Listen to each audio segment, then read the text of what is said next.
I have a lot of food to work off me, so I'll start.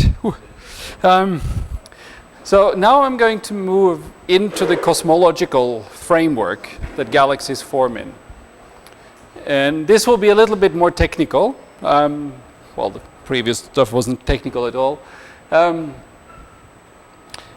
I'm going to introduce to you, without using general relativity, the basic features of the relativistic universe. So it consists, there's several assumptions that we make when we make this calculation. The first thing we assume is that the universe on large enough scales is homogeneous as isotropic. So isotropic means that when I look here and look there, the universe looks the same. Homogeneous means that if I look here and I look here, it should look more or less the same. Okay, that's homogeneous. And so if that's the case, then the velocity, if the universe is expanding, which it might or might not do, the velocity at which something is moving away from us can only depend on its distance and a time constant, because it can't depend on angle. Okay, then it would violate isotropy. And it can't depend on position elsewhere, because it can't be something else than a radial distance, because then it would not satisfy homogeneity. Okay, so that's a fundamental cosmological assumption which we very rarely test. But when it's been tested, it's found to hold very well on very large scales. Okay. So, basic assumption one. If that's the case, if the universe is expanding and is homogeneous and isotropic, the distance should be some fixed coordinate system that's fixed, that you just allow to expand, and then you have a coordinate x that's in that coordinate system, and the true physical size would be a scale factor, a, times this coordinate. Okay, so those are the two possible functions that you can have. And those we call co-moving coordinates. If you combine these two equations, basically take the time derivative of r to get the velocities, you'll find that this basically is how velocities of objects should relate to their distance away from us. Where a is the rate at which the universe expands. Okay? And I haven't used anything of general relativity in here. This is a completely generic prediction if your universe is homogeneous and isotropic. And just think about it for a second. That's actually quite remarkable. Because this says that if I can measure the velocity of something, I can tell you how far away it is. If I measure the velocity of a car, I can't tell you how far away it is. So this is quite a neat little trick. And it's very easy to measure this, and it's very hard to measure this. So this is actually a very useful relationship for mapping up the universe. The details, the complicated bit, is in this one, this function. We'll look at that one later. But this basically sets the expansion of the universe. So now remember this A. So it's useful to just keep in mind that A equal 1, universe today.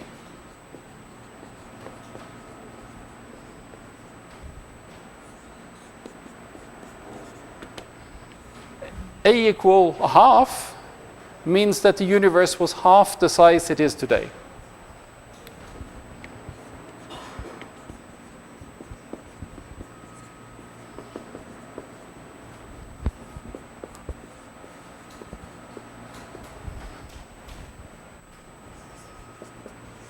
And when was A equal to 2?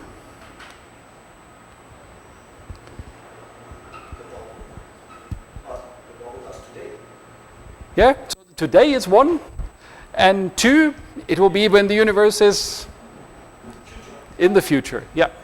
So that's when the universe is double the size it is today, and that's in the future. And if you have the model for the universe, you can calculate when that is. Whoops. It's also useful to know one bit of terminology, and I'll expand on this later, but this factor here, the time derivative, dot here means derivative with respect to time. So this is dA dt. And this is known as the Hubble parameter. So just for complete clarity, A dot is dA dt.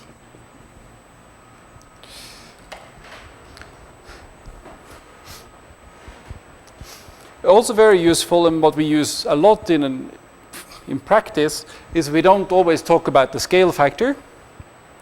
We talk about the redshift. And the redshift is related to the scale factor in this way. And you can see that the redshift can go to infinity. Infinity corresponds to the Big Bang. But it cannot go to minus infinity. It can go to we can approach -1, and that's at the infinite end of the universe. So it's a strange, bit sort of cramped parameter. Right. Okay, so now I'm going to go through the main ingredients, so the main energy that's in the universe. And that's actually what drives, energy is usually what matters, right? Energy, well, it's a bad combination of words. Energy is what drives expansion. It's what drives the engine under the universe. So it's crucial to understand how energy relates to this scale factor. Some things are not so difficult. Okay? One thing is the volume. Okay, I have a box, and then I let it expand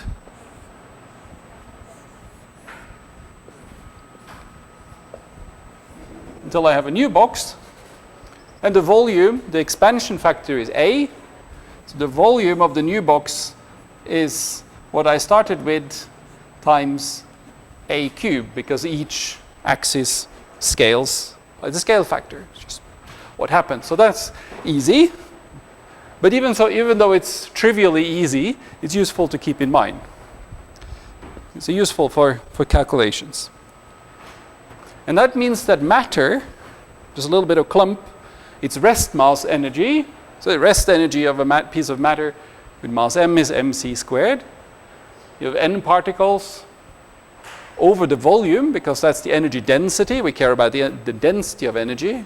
Because if the universe is infinite, it's not so useful to talk about energy.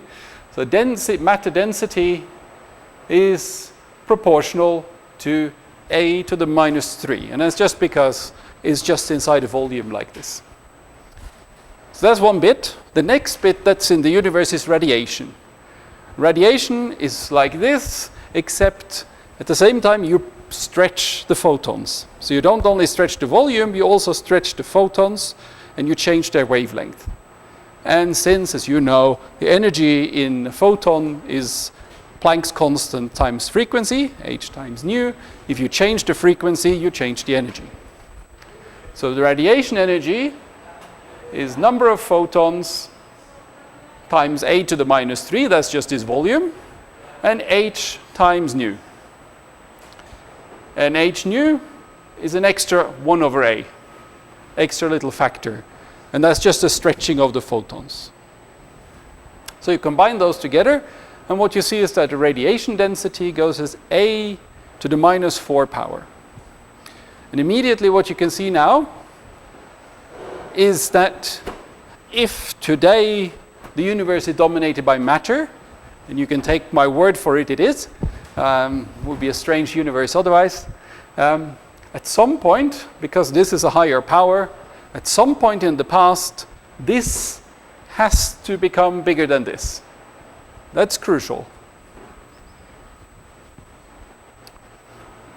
In general, and I'm not going to really talk about this, but in general, what we know, the universe consists not only of dark matter, it also consists of dark energy, whatever that is.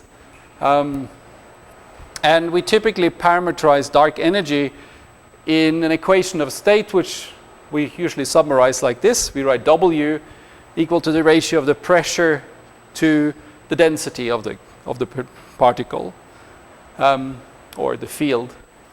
So for matter, the pressure is essentially 0. For all practical purposes, the pressure in matter relative to its rest mass energy is 0.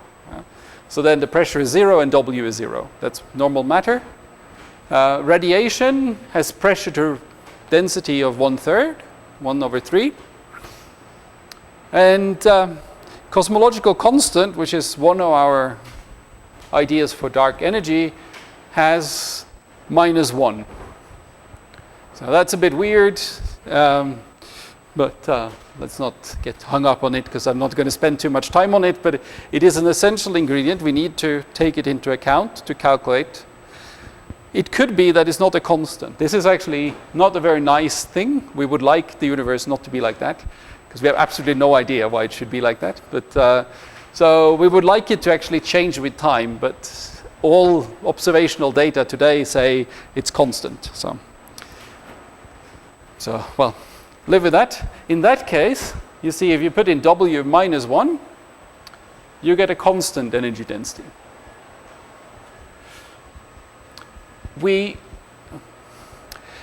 Generally, we think that W should be bigger than -1, almost regardless. There's some people that like to have W smaller than -1, but then they get something called phantom energy, which sounds fancy, but it's a bit of a pain, which is difficult to... It's complicated to get to work. So we hope it's bigger than -1. Okay, so those are the ingredients. These are the main ingredients. Matter, radiation, and dark energy, which I will assume is cosmological constant. And that's governing the expansion of the universe. And if you were to, even if you were to change the law of gravity, or you were to change the type of dark energy, these things, the energy densities are still what drives the universe, regardless of what your functional form is for the gravity. Right?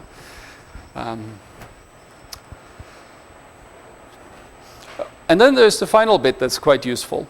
And that is, this is just a basic radiative processes thing to keep in mind. I don't know why I wrote Stefan Boltzmann's law, but if you remember, the energy density in radiation is the radiative constant times the temperature of the radiation to the 4th power. So that's related to Stefan Boltzmann's law by some pi's, etc. And this temperature we can measure. We're surrounded by the cosmic microwave background. We know this temperature today. This one is 2.73 Kelvin. So you can put that in and calculate what's the energy density of radiation. So that's, and then the crucial thing, if you now combine this law, or this law, with this scaling factor, what it immediately tells you is the temperature will increase as you go back in time, like 1 over the scale factor. And so that means that the temperature at a given A is going to be this thing, 2.73 over A Kelvin, or more commonly you will see it written as 2.73 times 1 plus Z using the redshift Kelvin. Oops. Okay, so that's neat, but the crucial thing about it is that you can use that temperature now, and you can say, okay, when do I need to worry about this temperature? Well, let's see. Okay, the first galaxy is probably formed at redshift 10. Okay, redshift 10. Okay, the temperature was about 30 Kelvin. And that starts to become interesting, because if you want to form molecules efficiently, and you typically want to form molecules in order to make your gas really, really dense, so that it can start collapsing and forming stars, you want probably 20 Kelvin. So you might need to shield yourself from the cosmic microwave background. But probably not a crucial thing, but it is an additional sort of nuisance factor when you want to form stars. But more importantly, if you go to, say, 3000, or redshift of 3000, your temperature starts becoming 6,000-7,000 Kelvin. That's starting to be hot enough to ionize hydrogen. So that's when this becomes really physically important. And we'll see that in a second where that comes into play. And of course, if you integrate backwards to 0, your temperature is going to go through the roof. Nobody really believes that that's relevant as such, but anyway. Okay, so now let's go through this. So this is what I showed as a simple overview earlier. And this is the thermal history of the universe. And it's really useful to have that in mind.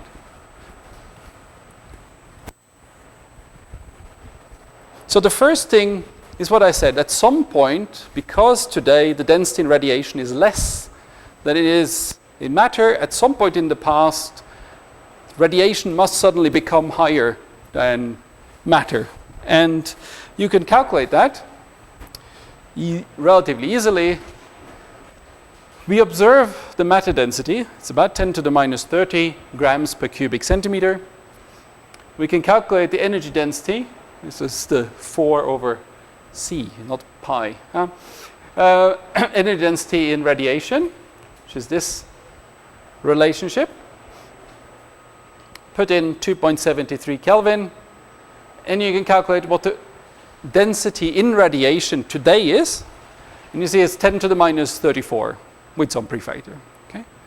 So now you just set those two equal to each other, and you say, okay, well, rho, I'm missing some zeros here, so I can say rho gamma of Z, I'll use that now, is rho gamma 0 times Z to the 4th, and rho matter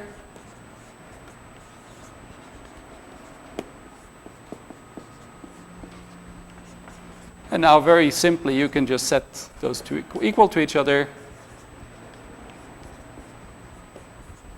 and you will find that this redshift, well, that is actually the next equation here, which is known as the redshift of equality, is about 3000. So at that point, the amount of energy in radiation and in matter were equal, more or less. And you might ask, why am I going on about something so trivial? I mean, it's a super easy thing to calculate. The reason is this you can actually see in the sky. Okay? This particular period, we will see later, makes a characteristic scale in the distribution of galaxies, which you can see in the sky when you look, well, not with your eye, but if you calculate the distances of galaxies, you can actually observe this feature. So it's a feature in the universe that's crucial, and it is really very important. This time of equality really changes things. And to understand why it changes things, let's just think a bit about what the universe is made of at that time. I think I have a slide on this later, but it fits in better now. So you have dark matter, you have baryons, and you have photons. Okay? Now the photons and the baryons, they have a strong interaction through Compton scattering. So when the photons go here, well, they drag their baryons with them. And when the photons dominate the energy density, they also drag the dark matter with them, okay? Because they are the boss at that point. So photons go here, and dark matter and baryons come along. When equality happens, things are different. At that point, photons can no longer tell dark matter what to do, because dark matter only listens to gravitation. Only to gravitation. And when the energy density in radiation becomes low, well, the dark matter says, well, I don't really care. You go and do what you want, but I am the boss now. I'm dominating the gravitational field. I'm going to collapse. Radiation is still tied to baryons. So what happens is that the dark matter starts collapsing down, but the photons go out of the dark matter and they pull the baryons with them. And so that's crucial, important, because what forms galaxies are baryons. So the baryons have to then fall into the dark matter afterwards. But for the moment, at this point, dark matter can go its own way, but photons and baryons are still married. That changes as the universe goes bigger, because the only reason why Compton scattering works is because they're charged particles. When you get neutral particles, then it's much less efficient. So, okay, that's what I actually don't say. So, the next really crucial bit here is the time of recombination. That's a very silly word, because recombination means that electrons and protons combine again. But they were never combined before, so it's actually combination, but nobody ever uses that word, so we call it recombination. So now you have electrons, photons, but now the universe is starting to be so cool that the radiation from this thing can no longer keep the gas ionized. And that spells the doom for photons. And so it's a bit complicated to calculate exactly when that happens. It's a useful rule of thumb that you can get if you solve something like Saha's equation. You can estimate that the material is about 50% ionized when the energy in the radiation field is about a tenth of the energy, the ionization energy. That's roughly what happens. So in this case, if you think about hydrogen, you have your lowest level and you have n equal infinity, and basically this delta E is 13.6 electron volts. And so what I'm saying is that when the energy in the photons is about a tenth of that characteristic ionization energy, that's when you get about 50% ionization. And the reason why it's a tenth is because there's a distribution of temperatures. A gas doesn't have a single temperature, it has a distribution of temperatures. And so this temperature that you get into the electron gas has a Maxwell distribution, and it's the tail of that creates this ionization. But use that just as a rule of thumb. It doesn't really matter. If you plug in the numbers, you find that at about 15,000 Kelvin is when the gas becomes 50% ionized. And then you can use this equation here to find out when that happened. So that happens then at redshift of 1,000-ish. That's when suddenly electrons and protons combine together and creates hydrogen. And so now you've got neutral elements, and they're not going to be linked to the photons anymore. And but actually they stay linked a little bit longer. So this particular phase is called recombination, and the time when they decouple completely is called the redshift of decoupling. Okay. So in this period here, the gas is mostly neutral, but there's still enough ionized gas for the photons and the baryons to hang together. And that is essentially what I said earlier, was the photosphere of the universe. This is about an optical depth of 1. And that is we call this the surface of last scattering, and that's because that is the last time most photons in the universe scattered off a baryon. Compton scattering stopped working for the cosmic microwave background at about that redshift. Of course, there is like 1 in a billion photons that scatter after that, but for the vast majority, they stopped scattering, and they traveled straight to our telescopes ever since redshift of 1,000. And that's why we call it the surface of last scattering.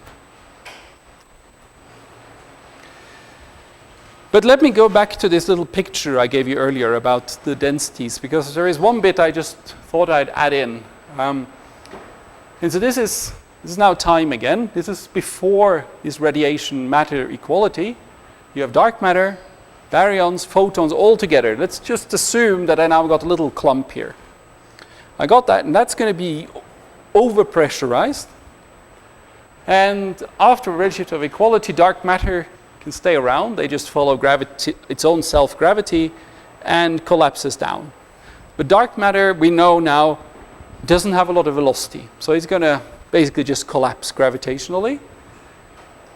But photons do have velocity, and photons coupled to baryons also has a velocity, and they move with a sound speed in photon gas, which is the speed of sound over square root of 3. And so they move outwards, pulling the baryons with them, until you come to this redshift of decoupling. And when you get to the redshift of decoupling, the photons have moved outwards, and you can calculate how far they moved by calculate the distance or the time between the redshift of equality and the redshift of decoupling. And when you do that, you find that's about 150 megaparsec. And so now you can think, if you have all these clumps in the sky, you will get all these rings of baryons in the sky. Okay? 150 megaparsec size. Now, after this, of course, there are things that are going to happen. This is going to start falling back into the dark matter. We're going to form galaxies, etc. But the crucial thing is, you can actually go out, look at the sky, measure the distances between galaxies, and you can see this signature, this circular signature of 150 megaparsec on the sky. And it's called, cut that out. These are called baryon acoustic oscillations. And there's a very crucial thing which I don't have time to go into, but you can see this signature in the cosmic microwave background, but you can also see it in the galaxies. So we can really connect this very early physics with how galaxies form. And in practice, don't know why I included that slide. That was from a different talk. In practice, what you want to do is you want to look for this scale, and you know then that this scale is the same everywhere. So if you can measure its distance, you see the size in the sky, you have a fixed measuring stick. And using that, you can measure the geometry of the universe. And that's what this is very often used for. The next important or slightly important thing is that even though it's mostly decoupling, there's a little bit of ionization left in the universe. It's about 10 to the minus 6 or so. Very, very neutral, but little bit of electrons. And that's enough to keep the temperature of photons and the temperature of matter approximately equal until about a redshift of 150. And then they are completely free, unrelated to each other. And then stars and gas starts forming. Stars and galaxies start forming. But there is one more phase that comes into play. So if I'd given this talk 30 years ago, I wouldn't be giving this talk, but if somebody else had given this talk 30 years ago, well, none of you will probably be here, but then we would stop there. But now we are very certain that the cosmological constant exists. And that slows things down. So what happens is that, of course, gravity pulls things together. That's essentially the action of gravity. And that means that the universe basically, eventually, its expansion should start slowing down because gravity tries to pull it back again. What the cosmological constant does is it makes the universe expand even faster, in fact, exponentially fast. And that is very bad, because if you want to form a galaxy, you have to fight against a universe that's expanding at an exponential rate. You have no chance. At some point, you will have no chance to collapse. So this effectively slows down and then stops galaxy formation. There will be no galaxies or big structures formed in the future because the universe will expand too quickly. And you can calculate when this dominates, and you can easily do that in the same way as what I calculated here. Yeah? Maybe you will not see formation of a structure in the future, but we can see it right now. Yeah, we can see it right now, and we can actually measure that it is slowing down. It's one of the reasons why we think cosmological constant is there.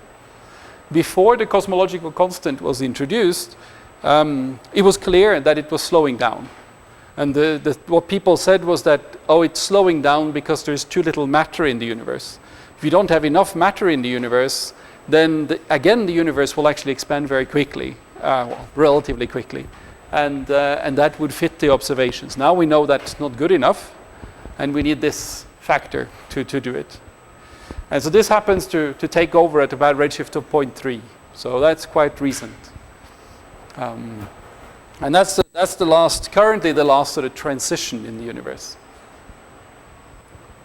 Again, we have absolutely no idea how to calculate this. None whatsoever from first principles.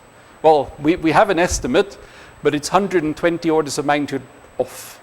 So that's not a very good estimate. And so that has led to the concept of the pizza that nobody ordered, which is usually this, displayed like this. This is the makeup of the universe, and that's the pizza that nobody ordered.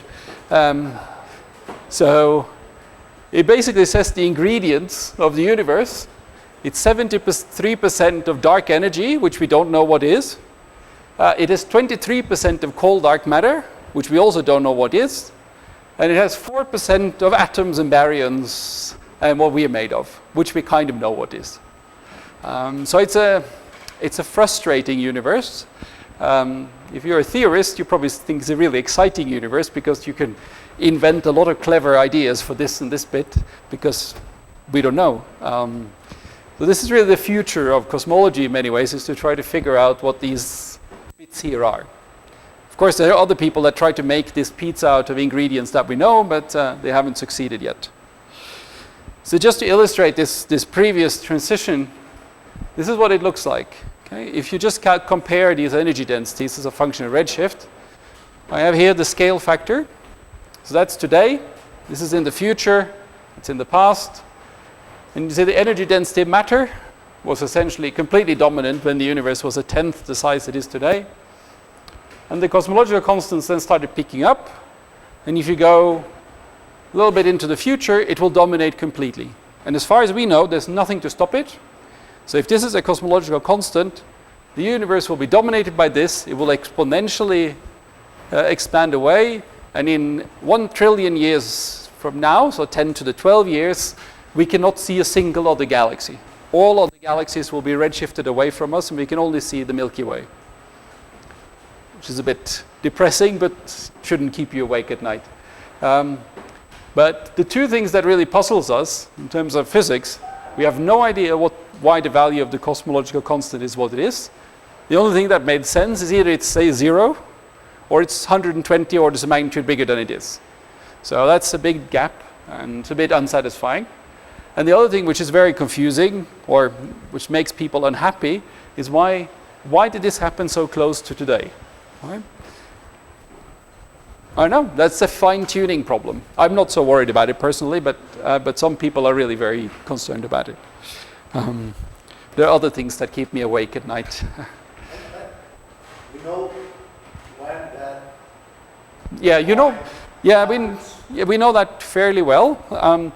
It will move a little bit depending on what the physics is of this dark energy. So if it's a cosmological constant, we know exactly where it is. If it isn't, if it's something else, like they all have fancy names like quintessence, K-essence, Brown's decay inflation. There's lots of different weird names. They don't really mean very much, but they will move this point a little bit back and forth. But it will be in this range here. They won't move a lot. It cannot move a lot because we know it's very close to -1 today, so you don't have a lot of motion here. You can change the behavior a bit here. That's the only thing. Right, okay, so what's the equations governing the universe? Well, there are a couple of them. The two Friedmann equations, named after a Russian cosmologist called Friedmann.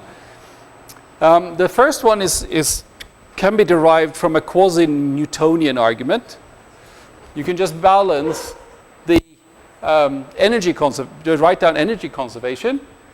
That's kinetic energy, potential energy, and write what you mean by potential energy, and just assume that the universe is governed by such an energy conservation equation. You don't really want to use mass because that's meaningless in an infinite universe, so use density.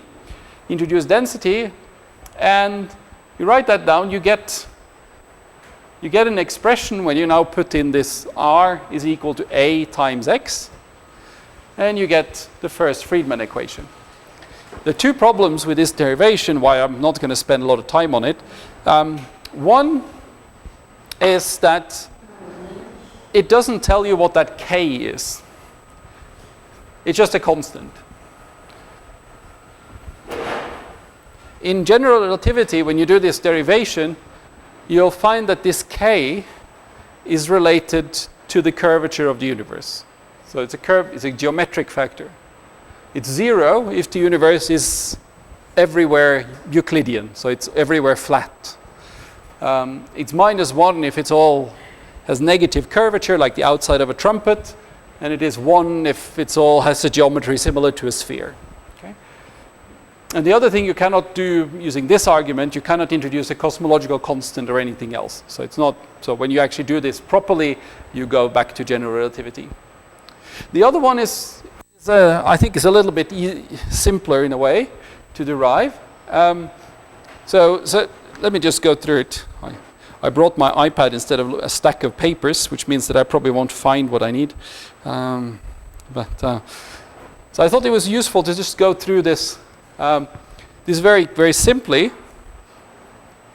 So because of the tricks that you use are very common. So if you write down, as I say here, the density or the energy density of the universe, and you can write that down as the relativistic energy density is density, right? mc squared divided by a volume times the volume. So that's the energy density times the volume, so you get the energy. And then you can use the first law of thermodynamics. You can just calculate the differential of du. Okay, so that's the rho c squared v. The two things that can vary in here, and we set that one equal to minus p dv. Okay, so that's the first law of thermodynamics. Okay, that's straightforward-ish. So this one you can expand. It gives you d rho c squared v plus rho c squared dv minus p dv. So that's the trick that's the only trick that you really need to use. Is now go back and then you remember the volume is proportional to a to the minus 3. Right?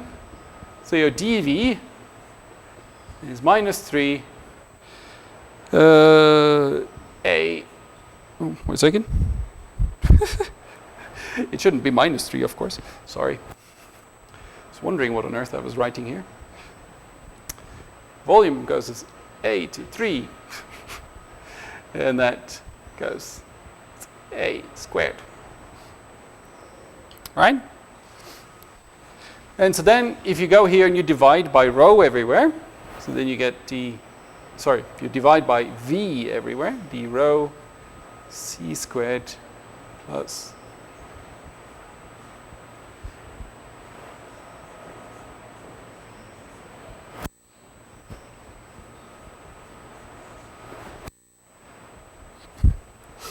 okay, and that means that dv over v is 3a to minus 1. Okay, so now we can put that in everywhere, and you get d rho plus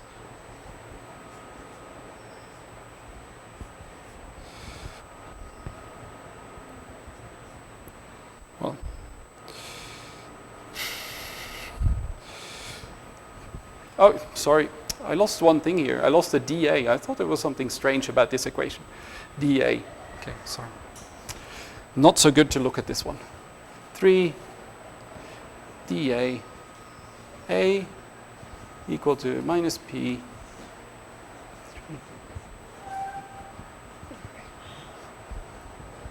And now, if you just divide by dt everywhere, you get the rho dt equal to, and then you can collect the different terms together. And I've lost the whoops, I've cleverly moved this one over. Sorry. Yeah, not going to use this for teaching again. And you get minus 3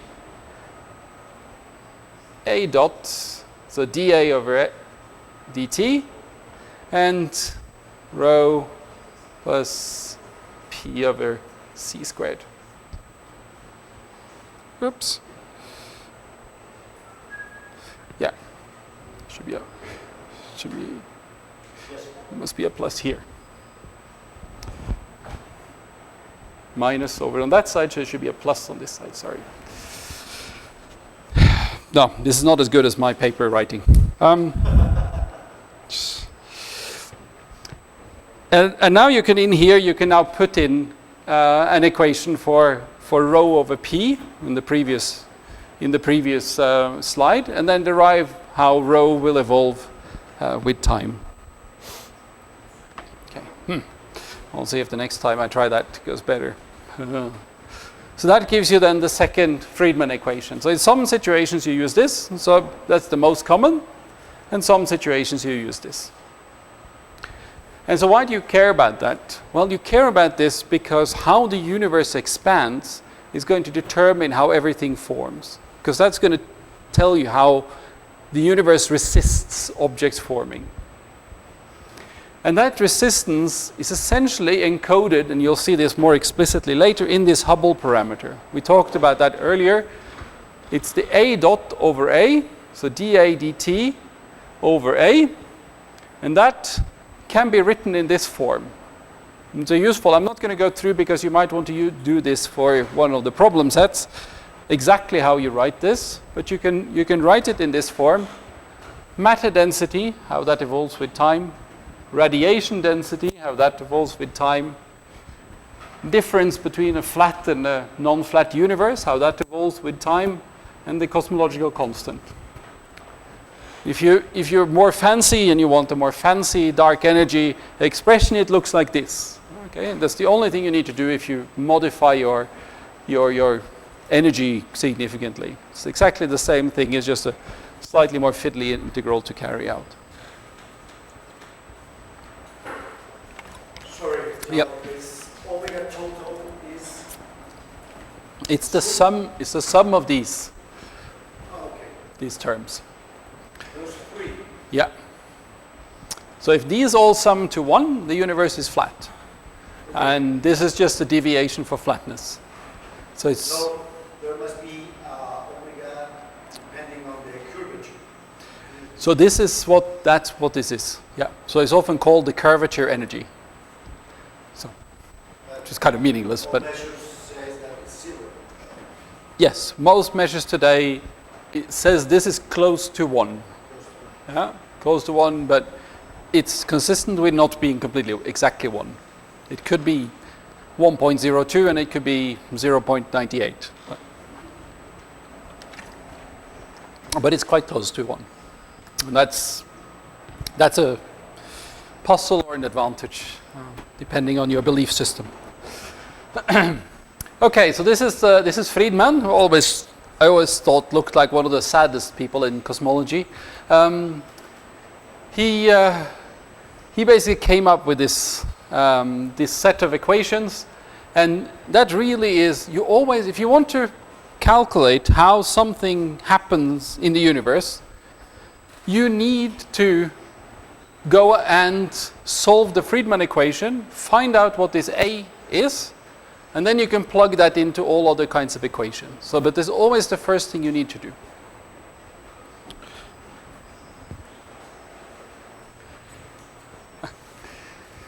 Okay, so, but that means that there is one thing that is quite important. And now if I go back to, let me go back to this equation here. Let me write it down over here. And this time I won't use my iPad because I clearly make more mistakes with it than without it. So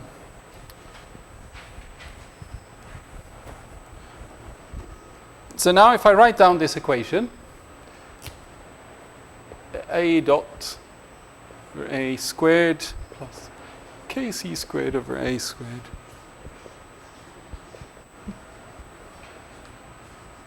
Okay.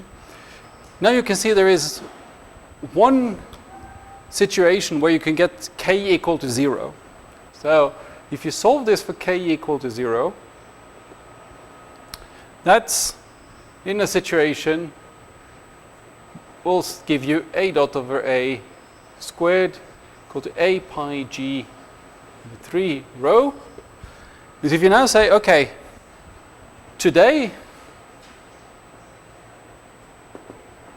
okay, then this becomes the Hubble constant today. This is h of z.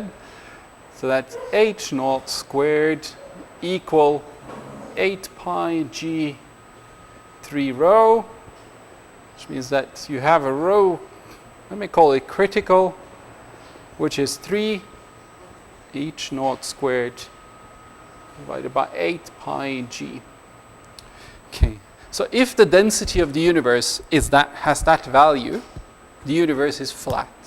Okay, it's very flat. So we call that a critical density. And that's the same derivation, but not on the blackboard. And that critical density is about 1.9 times 10 to the minus 29 times some Hubble constant, which I see I cleverly didn't define on the slide.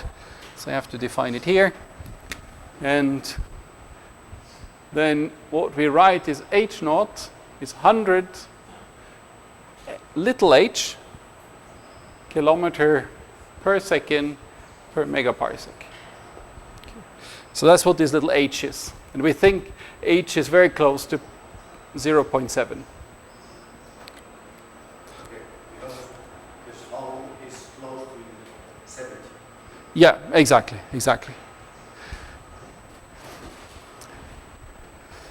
So we take it out so that this number is of the order of 1. That's why it's useful. And so what we use this for a lot, and this is used everywhere, okay, is that we use this as our reference density. So instead of going around and remembering that the density of the universe today is 1.3 times 10 to the minus 30, which you probably wouldn't remember more than 5 minutes, we say, oh, the density of the universe today is 0.2. Okay? And we do that by doing rho divided by rho critical. Okay, so we almost always we measure it relative to critical density, and we call this large omega. So that's very important to keep in mind. So now let's try to take a quiz. See sort of how good your feeling of size is. Okay. So now this is the size. This is the density, critical density, 10 to the minus 30. Okay, that's about the number. Now let's take a person that's a bit smaller than me, 70 kilos. And let's expand that person. Let's blow this person up until that person reaches the density of the critical density. How big will that person be? Okay. How many things will be the size of a mountain? Size of the Earth. Size of the sun. 1. Size of the globular cluster. Well, it will be everybody else. Oh, you want it's going to be one of these 4. So you can try to do it. So what's the radius of the Earth, more or less?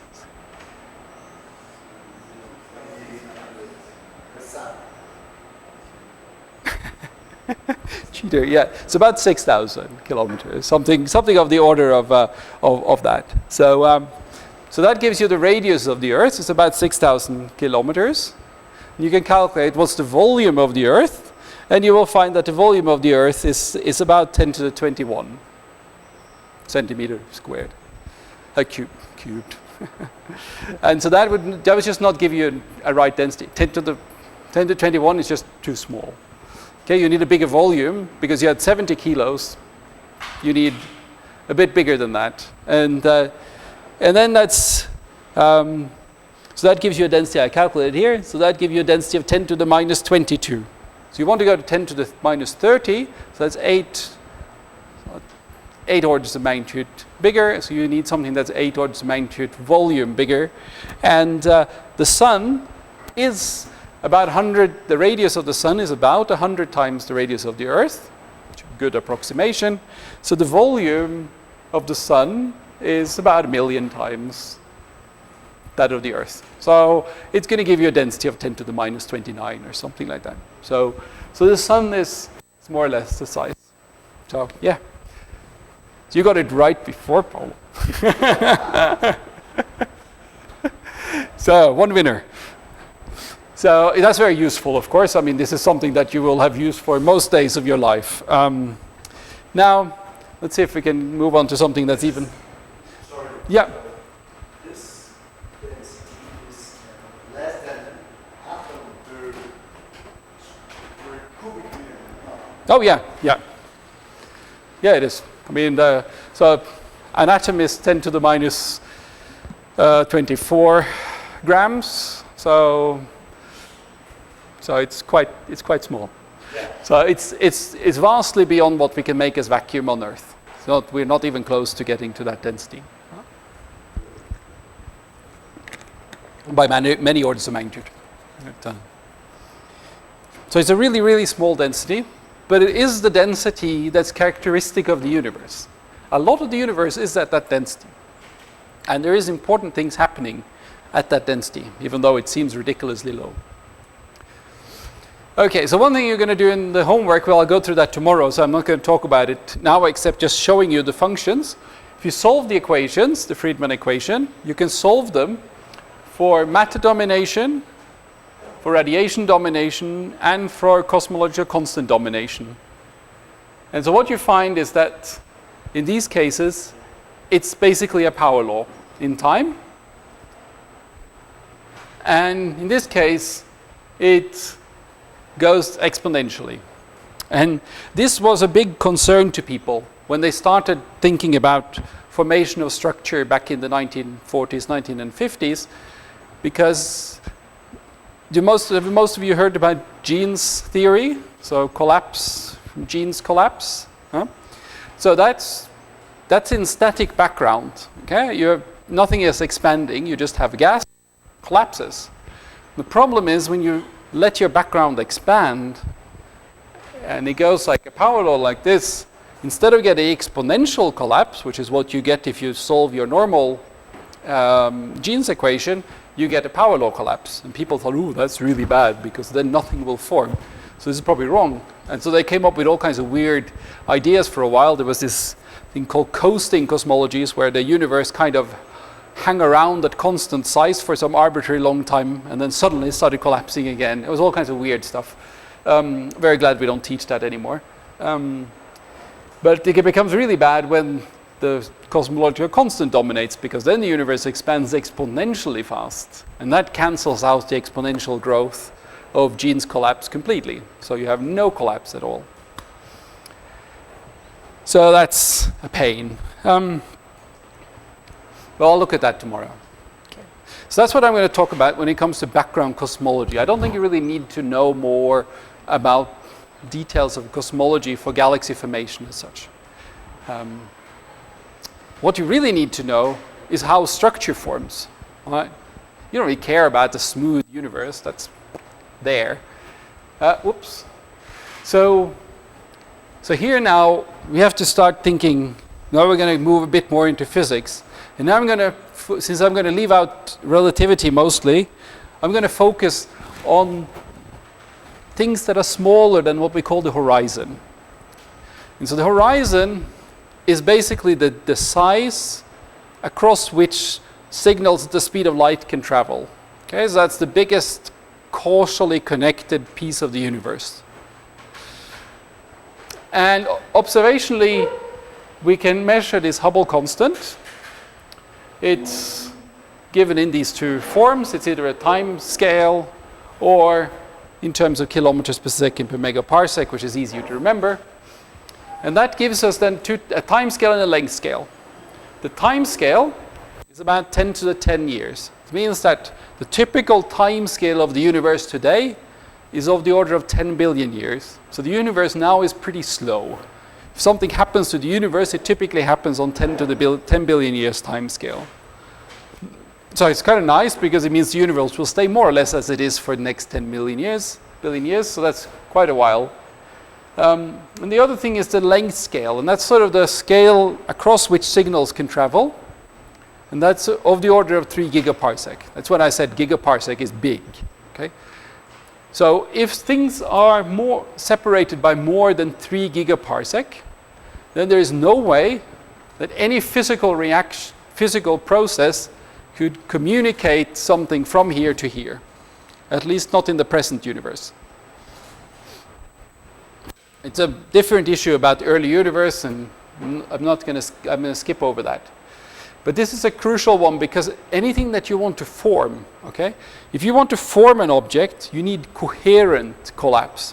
So this part needs to know that this is collapsing, this has to collapse at the same time. If they're not causally connected, how could this part of the universe know that it's collapsing, that this part is collapsing at the same time as this? You cannot get structure formation on sizes not significant, on sizes bigger than this length scale. So this is the typical length scale, and we refer to this as the horizon. So for people that do relativity, this is a bit awfully hand wavy and very approximate, and people will formulate it in terms of particle horizons, and you can do this more rigorously, but it doesn't really matter so much. Basically, galaxies only start properly forming, or the real action really happens when the length scales are smaller than the horizon. Okay, so and we say that when something becomes smaller than the horizon, we say it's entered the horizon. And I'll come back to that more because that's a crucial concept. So I talked only about the horizon today, and we generally take c over this Hubble parameter, this function I showed you earlier, to give an approximate estimate of the horizon at all redshifts. If you are caring about doing it right, you have to do one of the problem sets because they actually calculate properly the horizon size. And you'll find that this is actually pretty good. So I'm not going to bore you with all these extra small factors of order unity that comes into it. So that's really the important scale in the universe. And so that really divides things, and it really divides things into two convenient scales. When the structure is much smaller than the horizon is one thing is it's causally connected, but it also gives you the curvature scale of the universe. So when it's smaller than the horizon, much smaller than the horizon, it doesn't see that the universe is curved. Okay? It doesn't care about the geometry of the universe. And at that point, you can chill out because you can use Newtonian gravity, which is easier. And Newtonian gravity would be an excellent approximation. If you care about the scales that are bigger, and sometimes you have to, then you cannot use Newtonian physics. You have to use general relativity. So I'm going to skip that, okay, because it doesn't matter so much. I'm just going to give you a couple of results. But if you really need to do that, you need to take that into account. So on very large scales, what I'm going to do is not right. But on small scales, which is where galaxies are, it's perfectly fine. And it is important, of course, to note that at some point in the past, every scale was bigger than the horizon. And that just follows very simply if you just recall how this Hubble parameter looked, right? If I just take the matter and radiation into account, this function was proportional to omega matter, 1 plus z to the third power, omega radiation to 1 plus z to the fourth power, and the square root. Okay, there's some other terms in there, but I skipped them right now. So you see when the redshift becomes very large, this term here dominates. So at very early times, in radiation dominated, you will get that this thing is approximately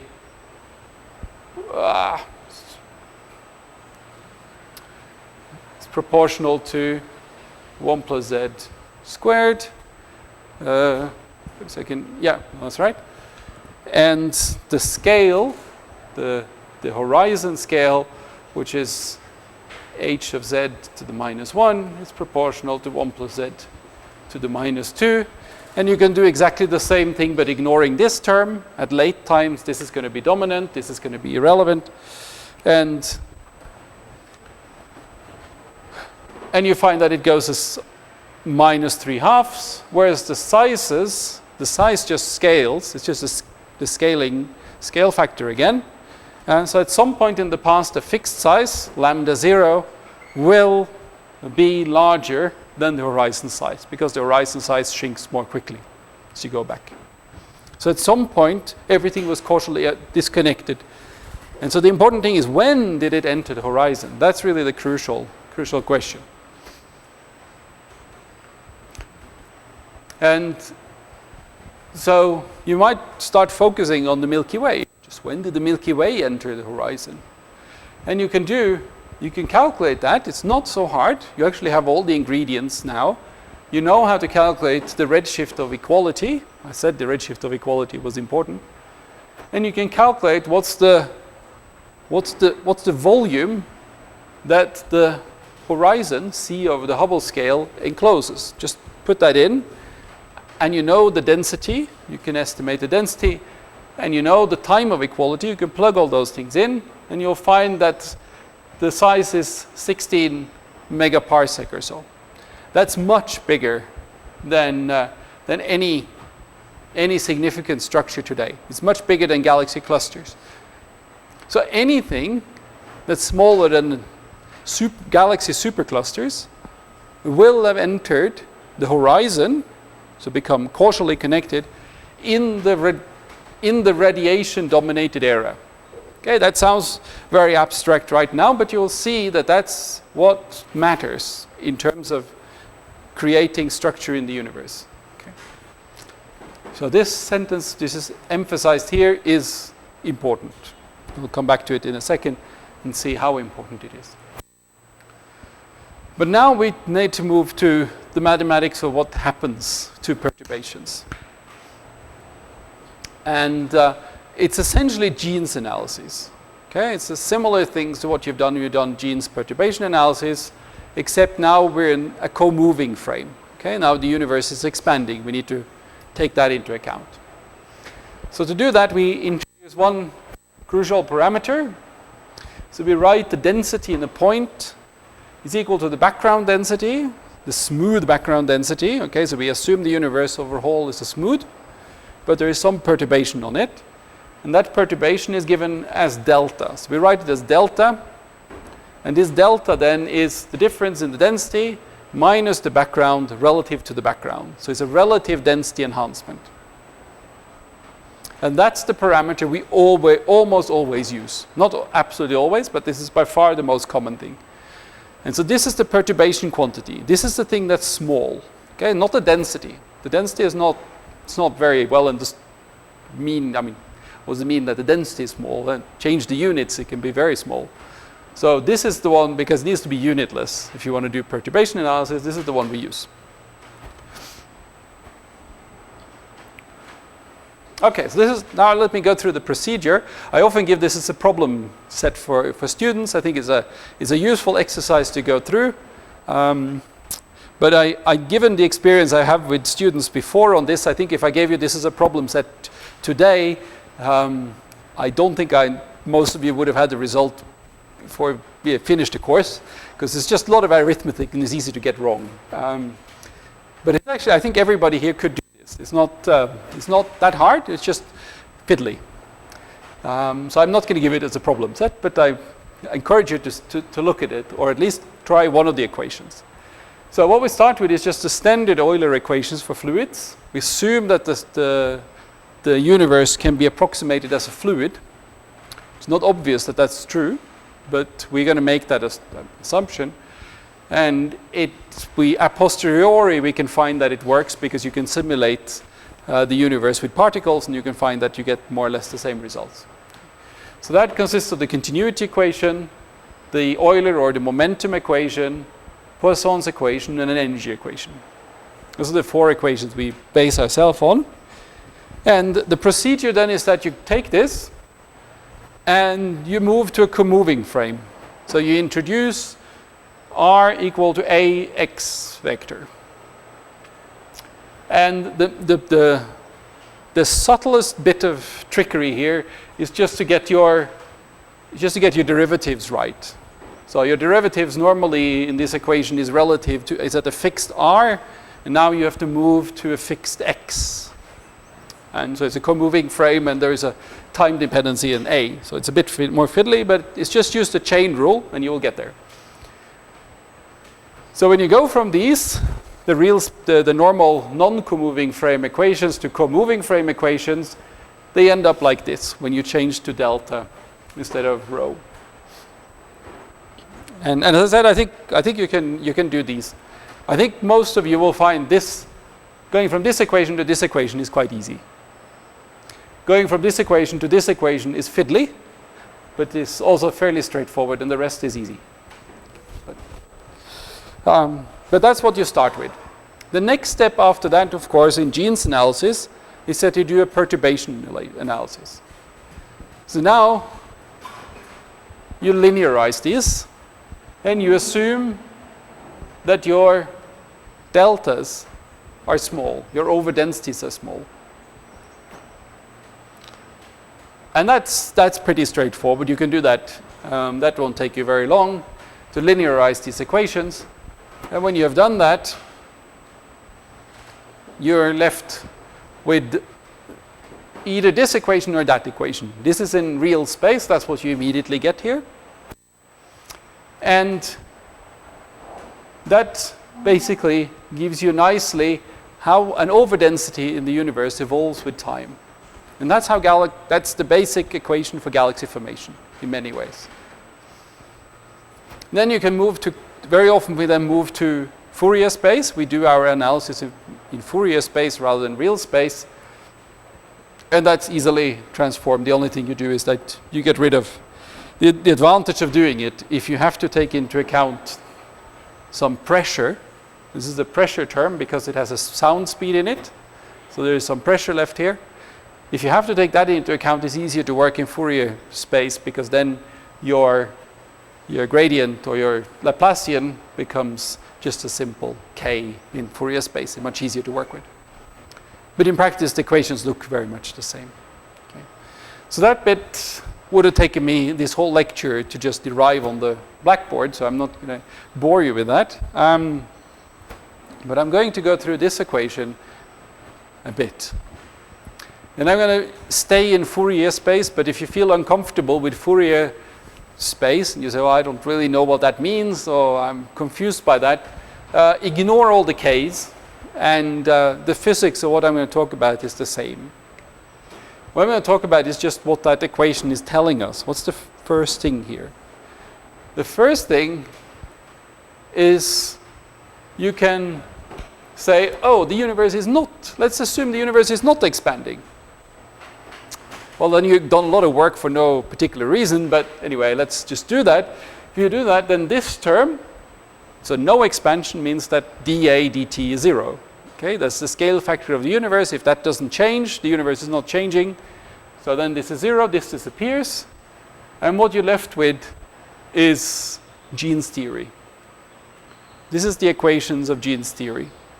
It's a second order differential equation, overdensity, second order, second time derivative of the overdensity is equal to the density times some prefactor.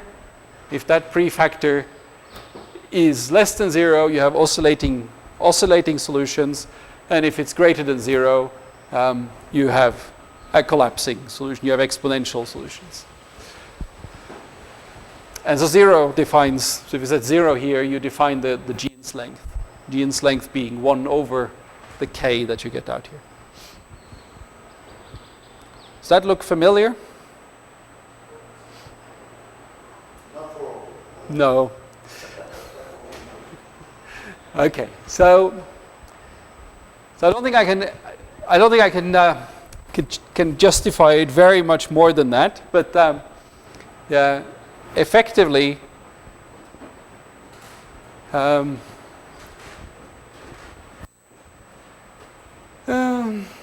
yeah. No, I don't think I can easily give you a better justification for it than just say this right now. But just take my word for it. If the universe was not oscillating, what would happen? If the universe was not expanding, what would happen is that if, let me just write this down instead of going through all of Jean's analysis again, because that takes too long. If I set omega equal to 0, I have 4 pi g rho equal to k squared cs squared over a squared, right? Yeah. Okay. Now, the Jean's length, which is the length scale that determines whether something is collapsing or staying stable, is in this case A over K. Okay, it's just how it works in this case, in physical scales. So you can put that in here, and you get that the Jean's length is 4 pi g rho over the sound speed squared. And so what that's saying is that basically this is a balance between gravitation and pressure forces. And so when the pressure forces equals the gravitational forces, they can basically compensate for any amount of collapse that's happening. The pressure forces can work against that and equalize the situation.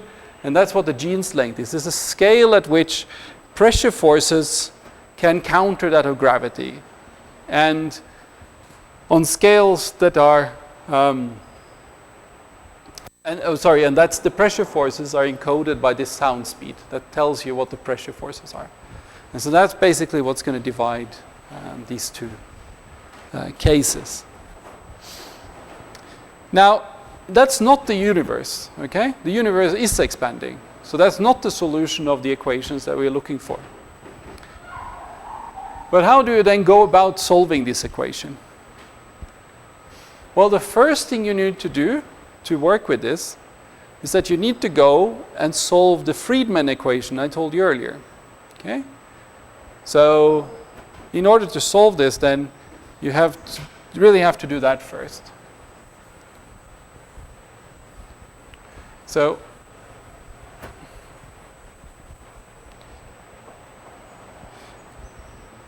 step 1, Friedmann equation.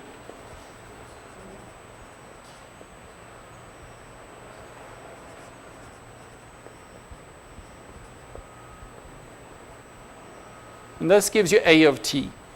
Okay? And then step 2,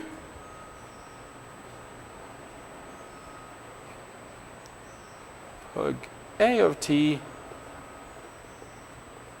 into this equation.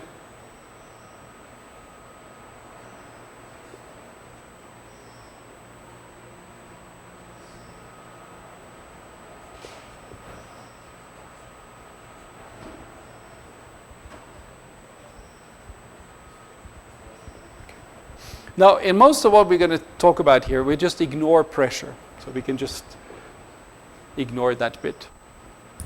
And so if, for instance, your A is proportional to t to 3/2, okay, your dA, dt, is then going to be proportional to t to the 1/2, okay? This is 3/2.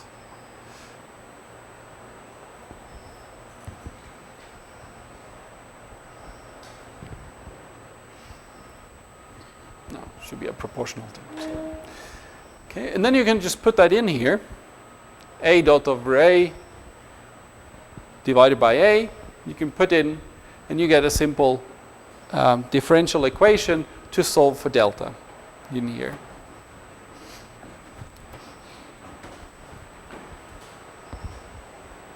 And this term here, this term which I ignored to start with, what's the point of that one? Well, that one acts as a drag term. It acts as something that slows the collapse down. So you have these things, they collapse, but the universe expands and resists the collapse. And the larger this term is, the more it resists collapse. And so that's why it's really bad when it's exponential. Okay? So you see, if it is an exponential growth, then this is not. Then this can be quite important. In this case, for instance, when it is when it has this form, you get dA dt over A. In this case, is proportional to half over t to 3/2. This is proportional to 1 over t. Okay, so that decays a bit, right? It's not always constant, and with exponential, it's constant. And so this is what happens then as a function of time. This is a function of redshift, or scale factor of the universe. This is the growth depending on the amount of matter in the universe. And so if there's no cosmological constant, well, the perturbations just grow. They just grow with time, and they grow as a scale, proportional to the scale factor. But the more cosmological constant you have in it, the more you slow down, until if you put in lots and lots of cosmological constant, well, actually our densities start to decrease. Okay? They really start to decrease.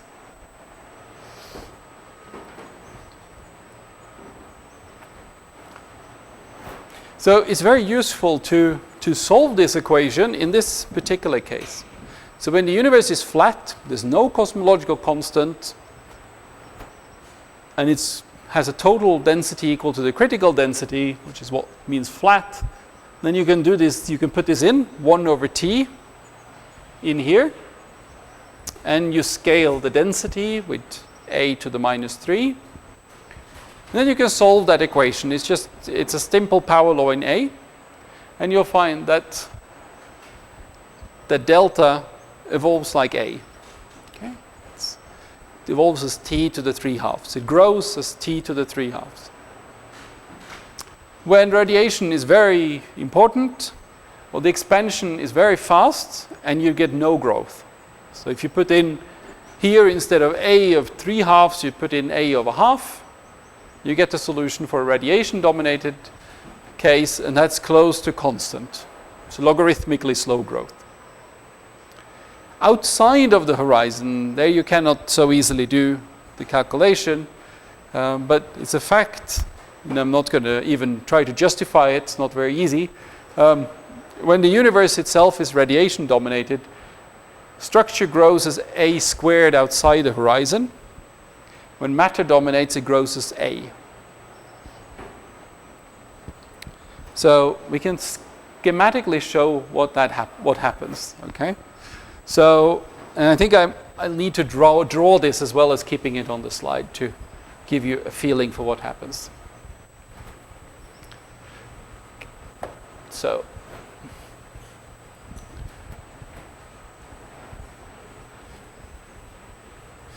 Right. Okay, so let's try.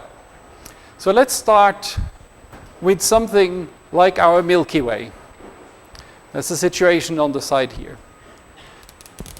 So, okay. So now let me draw on this axis the scale factor of the universe. I'll use logarithmic units all the time because everything is a power law of A or something. And log delta. So that's the same figure that I have there.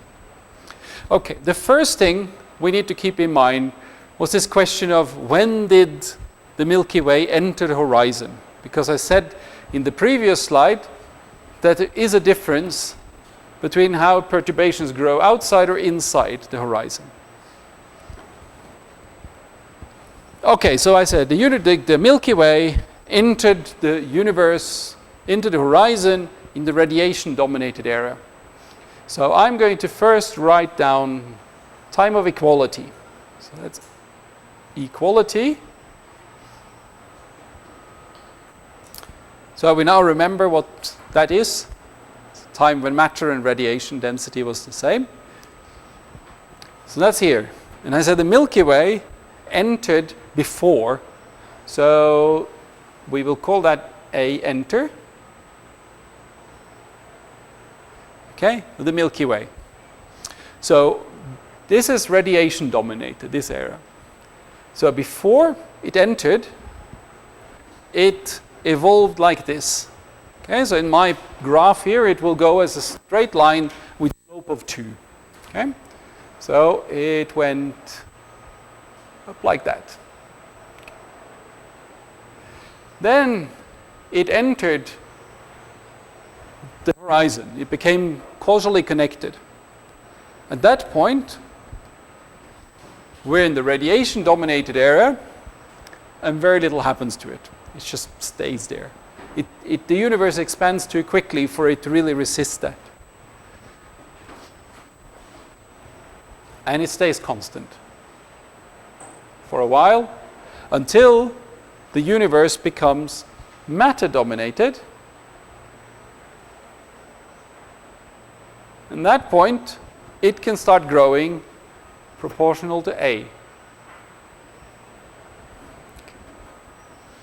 Okay, so that was the Milky Way. Okay, let me take a galaxy that's slightly bigger than the Milky Way. Where will that end up? Will it enter the universe before or after the Milky Way?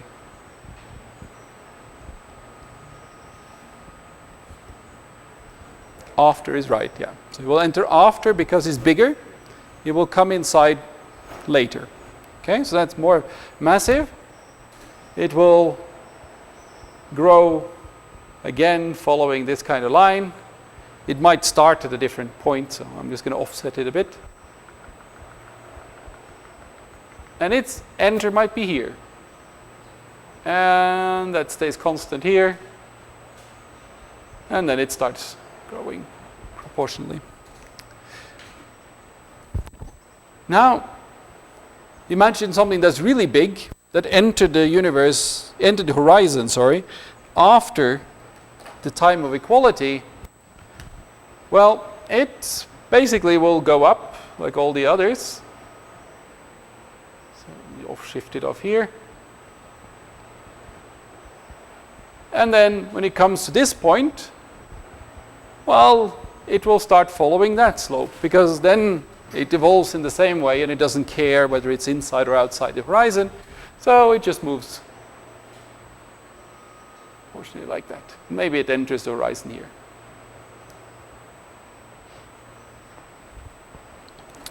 And now you can see there is a crucial thing here.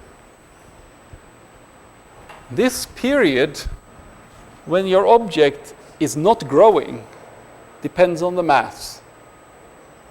If it's very big, then it has no slowing down. If it's very small, it has been kept constant for a very long time. And that's what I've drawn here in it's the same figure. It's like for things that are smaller than the size of the universe at the time of equality, and for things that are bigger. Okay, that's that figure that I just drew there. Okay. Now, I think I now planned to swap a slide. So I see I didn't do that. I inserted 2 slides, which I shouldn't have inserted there.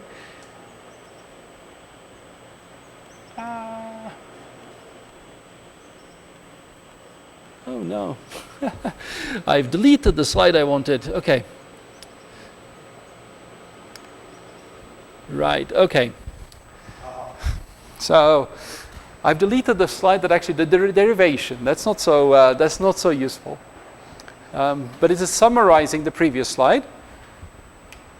So taking this one, And it basically says how the different things scale. In here, I've written down what happens to the density perturbations. And what you can see, and I think I'm going to postpone, I've tried to do this ad lib before, and that didn't go so well, so I think I'm not going to go through this derivation, well, unless I actually put it in here. I just tend to get the numbers wrong, and it's always a bad idea. Let me just see.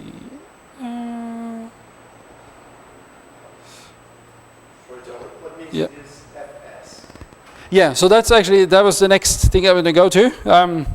Is where I had a slide where this wasn't there, and then I was going to discuss this FS, and I'm going to do that next, but then I now cleverly managed to remove that, so that wasn't such a good idea.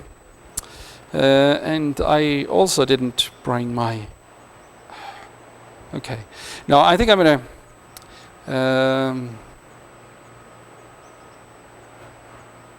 I think I'm going to leave the derivation. It's not so crucial for right now. And ignore this line just right now, then I'll come to it in a second, because it's just a mix of lines here.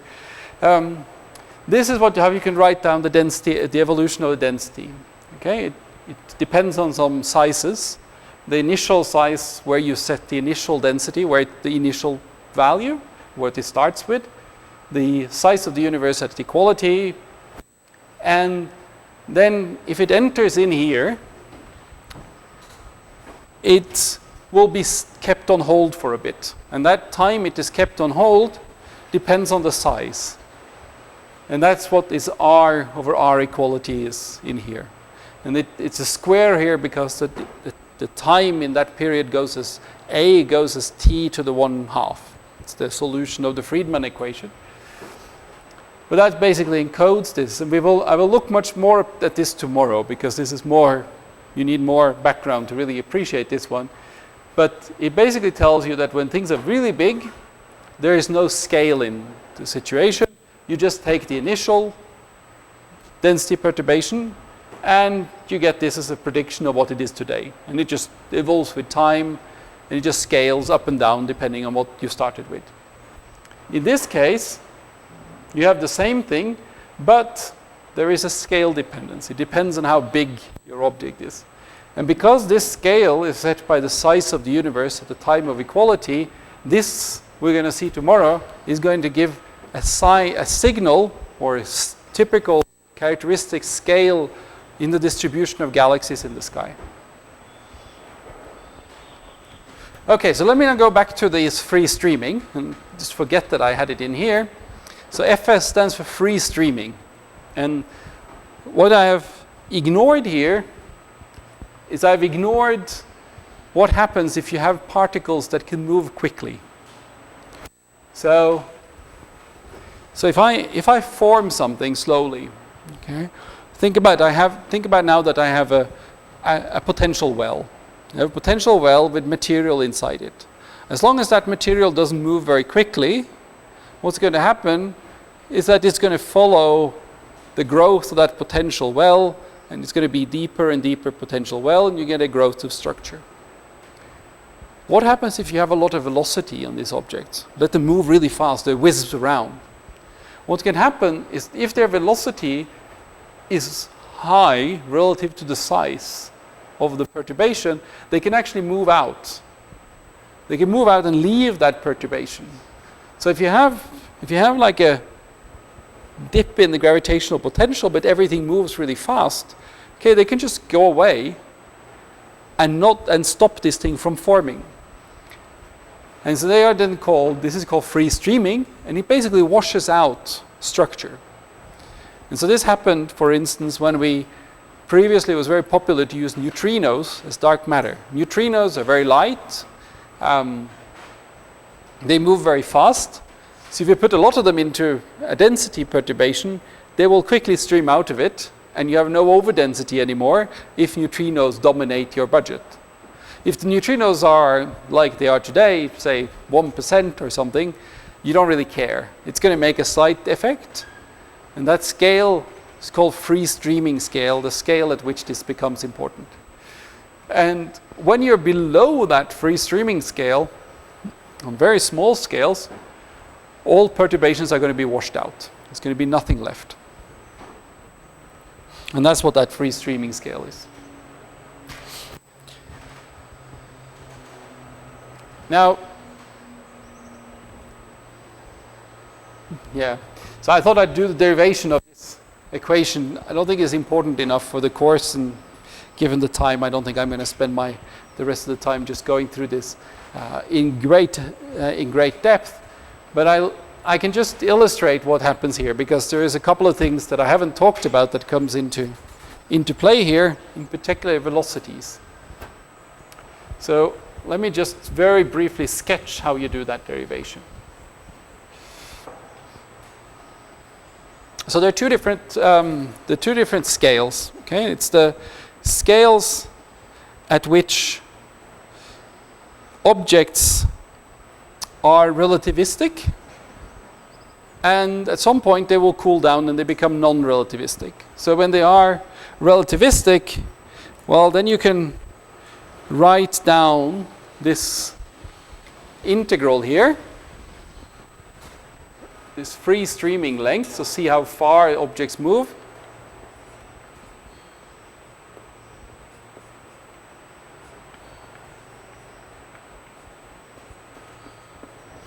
This is the proper length that you're moving.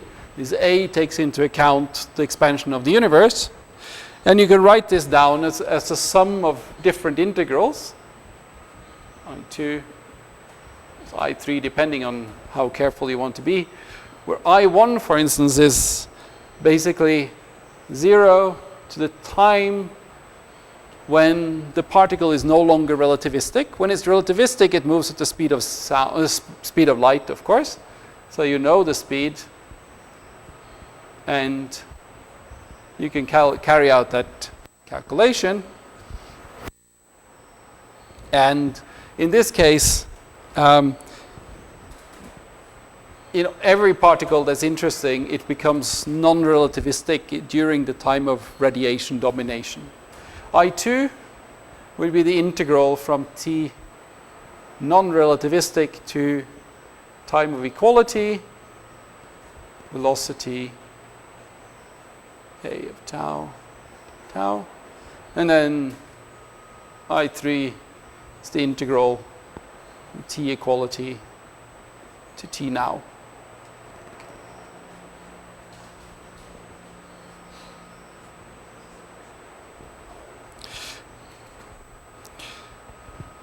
And you can do these calculations relatively straightforwardly. This here, the A is basically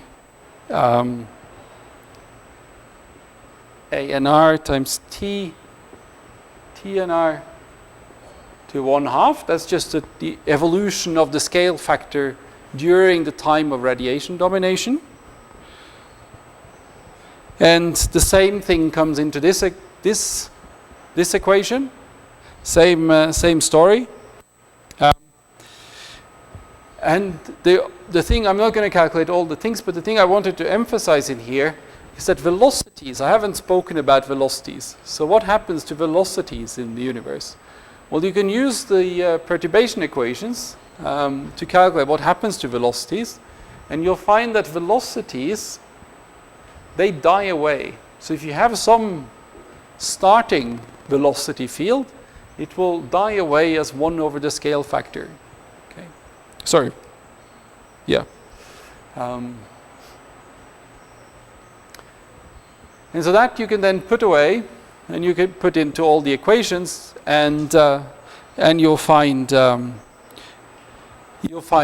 something like the velocity non-relativist is given to time when it comes non-relativistic times A non-relativistic over A. And so then you can put these different results together, and you find an expression for this free streaming length. And so what's the usefulness of this free streaming length?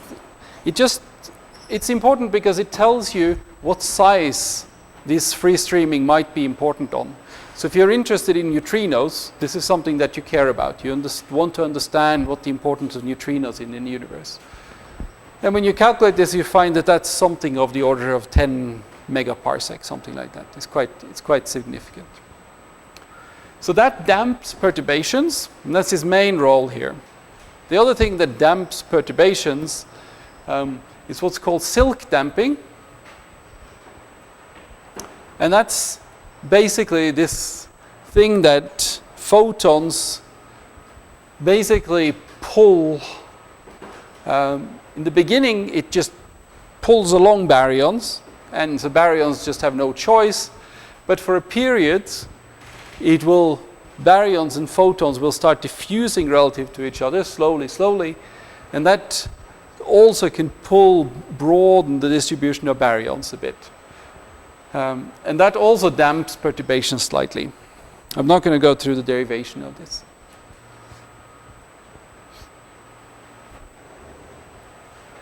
So if you were to just have baryons in the universe, okay, if you just for a second think there is no dark matter, would that work? Well, it would be very hard to do because from these processes, this free streaming and the silk damping, is very efficient at washing out any perturbations in baryons. So you basically will have very little left. And we know this is the surface of last scattering, and it's a terrible plot because it never gives scales. So it just gives you a color image which you have no idea what it means. But the differences in color here relate to differences in density. And they're really small differences. Very, very small overdensities. And we know that the scale factor, the universe is going to basically increase in size by a factor of 1,000 from this till today. And these perturbations are really, really small. And you have to be able to create the structure we see in the universe today from this starting position. And if you only have baryons in the universe, you cannot do it.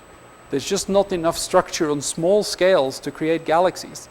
Because you have to take these big scales where these perturbations are, and they're very small perturbations, and those big scales have to fragment and create smaller objects. And that's just very hard to do without dark matter. Dark matter works a lot better. Okay?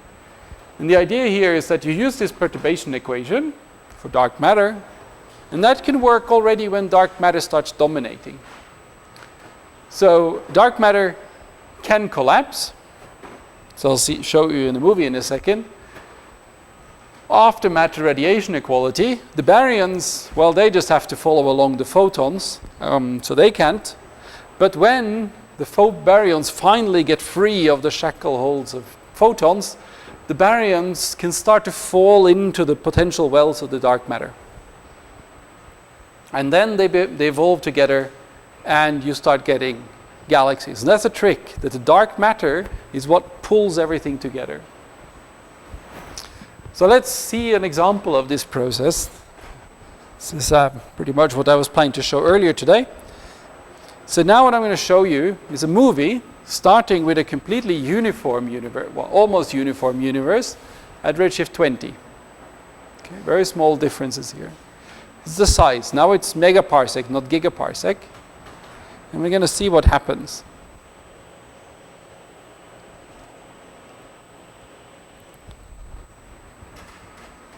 And what you see is that slowly, these particles are following these perturbations. You get the structure forming proportional to A.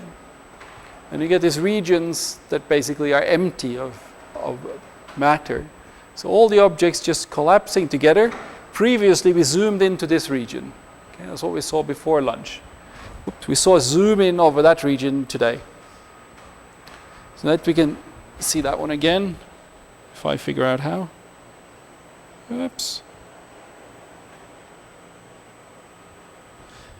So this is, to a good approximation, what you're seeing here is approximated with the equations I just derived for a while. So when do you think my analysis will break down relative to this? What assumptions did I make that means that why doesn't my equations work for you? Why can't I describe a human being using my equations?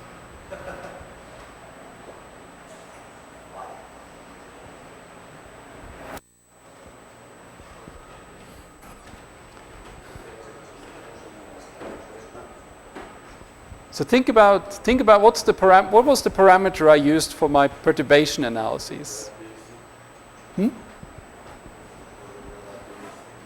No. So I did a perturbation analysis, and I had a parameter in there called delta. Right? So when would my solution be valid?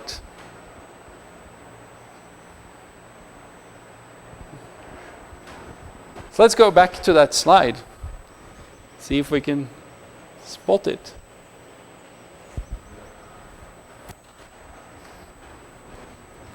So now I have the solution on the screen. Yeah. So this only works when the overdensity is very small. And what does really small mean?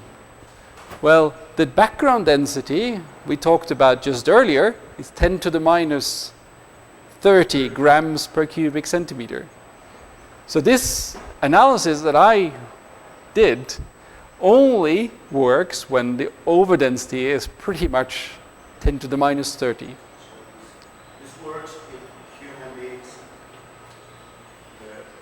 will be the size of the sun. Yeah. solar size. Yeah. Yeah, so you can use this, and then you can start your analysis. Assume the human being is a spherical sun. And if you do that, then you can do your analysis. But so that's important, right? It's very important to keep that in mind. What I told you here will not work even on the galaxy. Our galaxy has an overdensity of thousands, many thousands. Okay? So what I told you about works perhaps in the beginning. Well, now it works because it's completely still. Oh, it's moving, okay.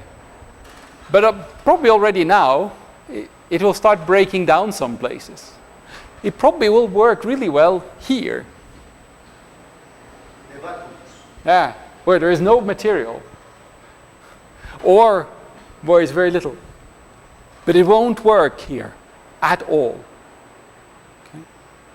So that's important to keep in mind. What I told you about now, you can probably say, well, okay, well, it's kind of useless what you told me. So tomorrow we will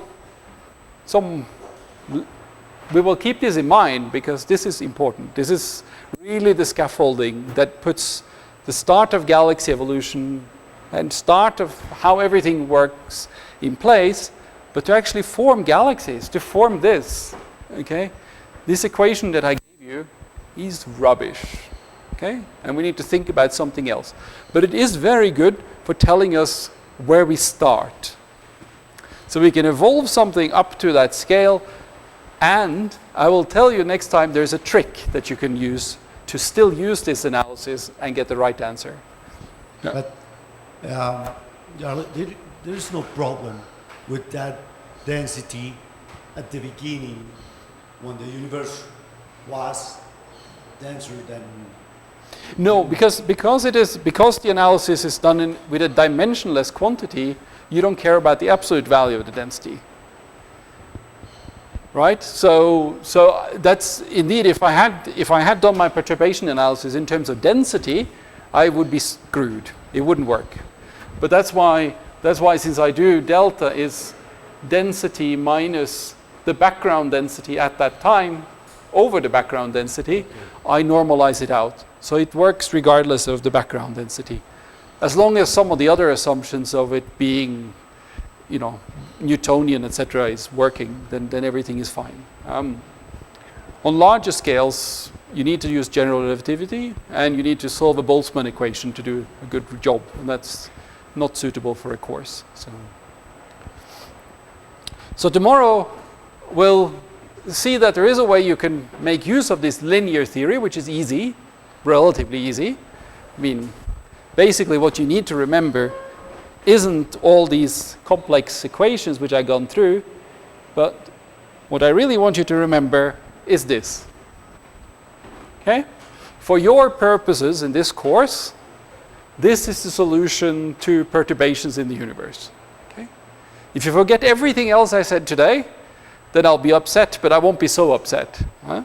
But this is very useful to remember. Okay? This is really crucial.